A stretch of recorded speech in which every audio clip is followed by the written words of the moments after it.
अपन का पास red cross का गाड़ी वाड़ी है, खटनी करके सब खा लिया है, कुछ चोरी करा लिया है, कुछ बात पर लोग ले गया है। একটা কিডনির জন্য একটা গরু হালাই দিছি আমরা, একটা কিডনির জন্য গরু হালাই দিছি, হালাই দিছি। তারপর আল্লাহর রহমতে বেচা কিনা ভালো হয়েছে। একটু দেখাই, এই যে ভাই নিল 1 কেজি মাংস কিন্তু, এই যে দেখেন অনেকে আকরাম ভাইয়ের, আমি একটু দেখি এখানে চর্বি আসলে কি কি আছে। আকরাম ভাইয়ের সম্পর্কে একটু খারাপ কিছু বলেন। খারাপ হলে ওনার সবচেয়ে ভালো মাংস, এটাই খারাপ। ঠিক আছে, এই এলাকার মধ্যে যারা মাংস টুকটাক নেয় ওনারটাই নাই।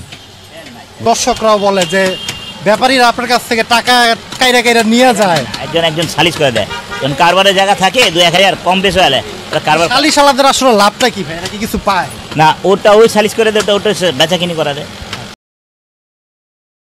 এই যে কাকা কি মাথা কাটতেছে নাকি? প্রসেসিং চলতেছে।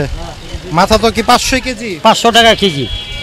একবার হাড্ডি উড্ডি ফলা ডালা একবার এগুলো যত আছে ওর পর্দা সব ক্লিন করে একবার 500 টাকা কেজি। 500 করে একবার। আর বাজারে গেলে আপনি মনে করেন এই শুদ্ধ বেচবো, এগুলা এই খাঁচা হাড্ডি আছে না, এটা 100 হালারে কবাই দিব, এলে তারা টিকতে পারে না। আল্লাহর রহমত আছে আকরামের দোকান, এখানে সব ভালো পরিষ্কার। ওগুলা কি ওয়েস্টেজ? হ্যাঁ, সব চর্বি বাইরেছে, মনে করেন 50 কেজি হইব চর্বি। এগুলা কি আজকে সকালে সব আজকে 2টা গরুর চর্বি, এটা 50 কেজি বাইরব। আরও তো চর্বি বাইরে, আরও অনেক কিছু বাদ হয়, আমরা আল্লাহর রহমতে বাদ করি। তবে বাদ সাত দিয়া আল্লাহর রহমতে আকরামের 2টা পয়সা টিকে, জিনিস ভালো দেয়, কাস্টমার ভালো 2 পয়সা দিয়ে খায়, শান্তি পায়। ভুড়ি কত করে বিক্রি করতেছেন কাকা? মোটা ভুড়ি বিক্রি হচ্ছে 350। মোটাটা? হ্যাঁ, মোটাটা। আর চিকনটা? চিকনটা হলো 200 টাকা কেজি, মাথা হলো 500 টাকা কেজি, ফ্যাপসা হলো 500 টাকা কেজি, ফুসফুসি কলিজা গুর্দা তিল্লি মিলা 780 টাকা, মাংস 780। শুধু কলিজাটা কি 900 টাকা বিক্রি? হ্যাঁ, 900 টাকা শুধুর কলিজা। শুধু কলিজা মানে গুর্দা যাইব না, তিল্লি যাইতেছে না, আপনি ফ্রেশ পাইতেছেন আপনি শুধু কলিজাটা? হ্যাঁ, মাংস নিলে ওই 900 টাকা। শুধু মাংস, হাট যাবে না, চর্বিও যাবে না? হ্যাঁ, শুধু ক্লিন থাকবে একবারে, 900 টাকা কেজি। অন্য অন্য জায়গাতে মনে করো সারা ডাকাতের মতন ব্যবসা করে, সব শুদ্ধ দিয়ে দিব। আল্লাহর মতো এখানে কোনো ডাকাতি পাবেন না। একটার উপরে দেন, সকালে একটা কলম শেষ, আবার একটা ফালাইছি, অন কোনো ঠিক নাই, আবার কইব আকরাম এই গরু হলা। যদি অর্ডার আসে বা ফোন আসে, যদি বেশি আল্লাহর রহমত আছে, অর্ডার লাগবে না, এখানে বেচা কিনা হবে। হ্যাঁ, 2টা কাস্টমার দেখলে আকরাম করে গরু হলা হালাই দিই। একটা কিডনির জন্য একটা গরু হালাই দিছি আমরা, একটা কিডনির জন্য গরু হালাই দিছি, হালাই দিছি। তারপর আল্লাহর রহমতে বেচা কিনা ভালো হয়েছে, মানে হয়ে গেছে। হ্যাঁ, একটা কিডনির জন্য 2 সাইডে কিডনি নিব, টাকা গরু হালা, ওই সময় মাংস প্রচুর দোকানে, তারপর গরু হালাই দিছি। মানে এইভাবেও দিচ্ছেন আপনারা? হ্যাঁ, আল্লাহর রহমত আছে। মানে যদি কিছু নাও পাওয়া যায়, যদি গরু থাকে অন্তত ওনার দোকানে, আস্ত গরু, যদি আপনার গরুর ভিতরের অবশিষ্ট যদি কিছু প্রয়োজন হয়, সেটাও কিন্তু গরু জবাই করে কিন্তু দিচ্ছে, এটাও কিন্তু কাকা বলে দিল। ভাই কি কাটতেছেন? সালাম আলাইকুম ভাই। ওয়ালাইকুম আসসালাম। ভাই বলতেছিল যে ভাই আমাদের চোখে দেখেন না, আমরাও কাজ করি কিন্তু। হ্যাঁ, কাজ করি। কি করতেছেন ভাই আজকে? এটা ঢাকার বাইরে যাবে তো, ছোট বড়ি কাটছি, গুড়া বড়ি, পেয়ারি বড়ি। এগুলো কি বিরিয়ানির জন্য? বিরিয়ানির জন্য, এটা হাড্ডি ছাড়া সলিড মাংস। এগুলো প্রতিদিনই মনে হয় যাচ্ছে? প্রতিদিন 60 কেজি। 60 কেজি?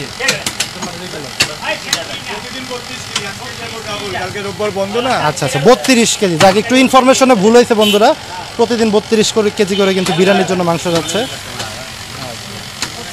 দেখেন এই মাংসের কোয়ালিটিটা যদি একটু আমরা দেখাই, এই যে একদম শুকনা কিন্তু, এই যে দেখাই হাড় ছাড়া মাংস, এর কথাই কিন্তু বলতেছিল আমাদের কাকা, 900 টাকা কেজি।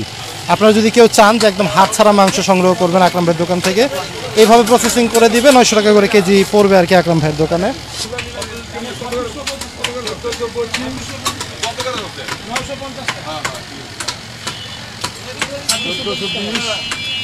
কত 1200 না, 2620 টাকা।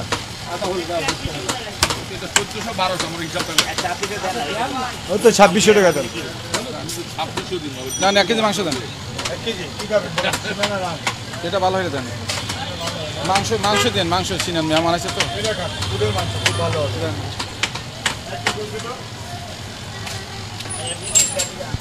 জি আচ্ছা, এই সবসময় নেওয়া হয় আকরাম ভাই? সবসময় নাও। কেমন মনে হয়? অনেক ভালো মাংস, দাম বেশি হয়, মাংস ভালো। 800 টাকা দেন। মানে এই যে দেখেন বন্ধুরা, একটু ক্যামেরাটা নিয়ে আসি। এই যে মাংসটা যদি একটু দেখাই, যে ভাই নিল 1 কেজি মাংস কিন্তু। এই যে দেখেন, অনেকে আকরাম ভাইয়ের, আমি একটু দেখি এখানে চর্বি আসলে কি কি আছে। হাড়ও না, এটা মাংসের টুকরাই, একটু হাড় আছে। অনেকে বলেন যে ভাই একটু মাংস ধরে আমাদের দেখাবেন, মাছের কাটার মতন হাঁটি। যার কারণে আমরা কিন্তু আজকে একটু দেখানোর চেষ্টা করতেছি মাংস ধরেই। আচ্ছা, না খুব সুন্দর মাংস, কিন্তু খুব সুন্দর মাংস দেখা দিলাম আপনাদের। অনেকে বলেন যে ভাই মাংসটা একটু ধরে দেখার চেষ্টা করবেন, আজকে কিন্তু আমরা ধরেও আপনাদের দেখাই দিলাম। মাংস নিয়ে সন্তুষ্ট তো? অনেক সন্তুষ্ট। ভাই কিন্তু মাংস নিয়ে আসলো, এটা মাংস নিয়ে গেছে না, এটা কি আবার নিয়ে আসছে কি মাংস? হ্যাঁ, যাক, বাসায় মাংস কি নিয়ে যাওয়ার পর এখন কি এটা আবার একটু আলাদা কি চার্জ দিতে হবে নাকি? না না না, কোনো চার্জ মানে আপনারা করে দিবেন। দেখ, সুন্দর সুন্দর সিস্টেম, কিন্তু অনেক কিছু ফ্রিতেও পেয়ে যাবেন আকরাম ভাই। এখান থেকে মাংসটা নিয়ে গেছে, এখন খালি গোস্তা নিয়ে আসছে, একটু কিমা করে নেবো। যাক, সেটাও কিন্তু সুযোগ আছে আকরাম ভাইয়ের দোকানে। কিমার মাংস তো ভাই 900 টাকা কেজি বিক্রি হইতেছে নাকি?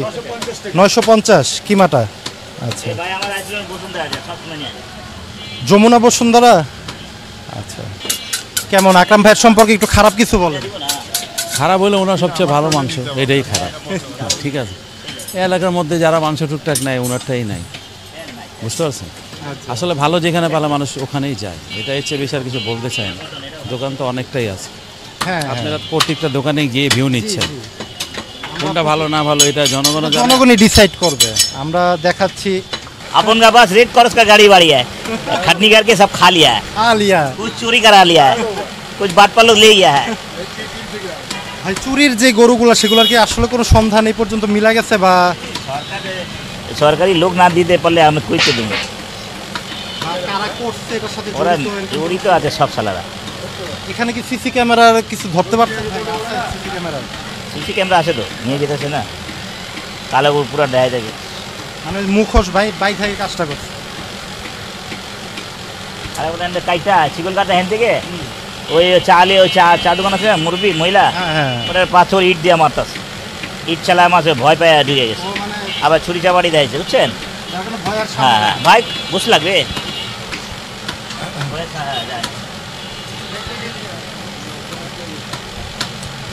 देख लो आके जरा, चैन से जीने ना दे। ভাই, উট কি আমরা এই দোকানে কি দেখতে পাবো একটা সময়? ও ভাই, উট তো দাম বেশি রে ভাই, বললাম। তারপরে তো একজন আমারে 4000 টাকা দিছে, অফার দিছে না, দরকার নাই, এখন দরকার নাই, পরে মানে সময় সুযোগ বুঝে। সময় সুযোগ দেখা মুঝে উটের চেহারা দেখা কুচি মুছিলে আরো ভালো হয়। কিন্তু নয়ন ভাইকে যে গাবতলির থেকে এইভাবে ঠকাইয়া দিল একটা উট দিয়ে ভাই, মানে 1100 কেজি পাকনি দিয়ে, 1100 কেজি পাকনি দিয়ে সেটা হইল লাইভ ওয়েটে 750 কেজি। মানে এই জিনিসটা আসলে কতটা দালাল দুলাল আছে না। এবং আমজাদ ভাই কিন্তু অপু ভাইরা যারা আছে তারা কিন্তু সবসময় বলবে 20 কেজি গোস ওজন বেশি, আমাদের আমরা তো 10 কেজি 15 কেজি অরিজিনাল আছে 3 মন, কবে 3 মন 3.5 মন আয়া পড়ো, 3.5 মন আয়া। এই কাটলাম কালকা, এটা বলে 3 মন 10 আরামে পাবি। 10 হয় নাই না, হ্যাঁ এটা 10 হয় নাই, 9 কেজি। আচ্ছা আচ্ছা, আবার কিনা আছে 1,05,000। দেখি হিসাব করে নেন, মানে আলটিমেটলি কিন্তু প্রায় 30,000 টাকা মনে। 30,000 আমি হিসাব করে নেন, অনেক টানাটানি করলাম। তারপরে হয়তো আমি আমার 2,000 কিনা আছে আর 1,500 খরচ আছে, 3,500 পড়ে গেছে। হ্যাঁ, দর্শকরাও বলে যে ব্যাপারীরা আপনার কাছ থেকে টাকা কাইরা নিয়ে যায়, একজন সালিশ করে দেয়, যখন কারবারের জায়গা থাকে 2-1000 কম বেশি হলে কারবার। সালিশ আলাদের আসলে লাভটা কি ভাই? এরা কি কিছু পায় না? ওটা ওই সালিশ করে দেয়, ওটা বেচা কিনি করা দেয় ব্যাপারীদের, একজন আরেকজনের। কিন্তু এদের আসলে আলটিমেটলি এখানে তেমন আর্থিক কোনো একটা সময় তো, এখন নাকি শুনতেছি যে গাবতলিতে এগুলো একটু কমছে, কিন্তু একটা সময় তো অনেক ছিল, এখনো আছে কিন্তু পরিমাণটা একটু কম। কাস্টমাররা গেলে পিছিয়ে দালালা যে লেগে না, একদম এক জায়গায় মানে সিস্টেম করা আছে, ওরা 15-20 টাকা খায় নেবে। আজকে মোটামুটি তুলে ধরলাম আকরাম ভাইয়ের বেচা বিক্রির দৃশ্য। শনিবার, তারপরে কিন্তু অলরেডি 2টা বিক্রি গরু কিন্তু বেচা বিক্রি প্রায় শেষ পর্যায়ে। আরেকটা গরু আছে, ওটা কি ভাই হওয়ার সম্ভাবনা আছে আজকে? হওয়ার সম্ভাবনা আছে। আছে না? ওইটাও কিন্তু হওয়ার সম্ভাবনা আছে। তো এই পর্যন্তই। মোটামুটি ক্রেতাদেরও কাছ থেকে কিন্তু আমরা একটু ধারণা নেওয়ার চেষ্টা করলাম, মাংস সংগ্রহ করে কে কী বলতেছে সেগুলো কিন্তু একটু তুলে ধরার চেষ্টা করলাম। এবং সামনে আমরা চেষ্টা করবো আকরাম ভাইয়ের সাথে হাটে কেনা বেচার ভিডিওগুলো একটু দেখানোর জন্য। সে পর্যন্ত আমাদের সাথেই থাকুন, ভালো থাকেন, সুস্থ থাকেন, আল্লাহ হাফেজ, আসসালামু আলাইকুম।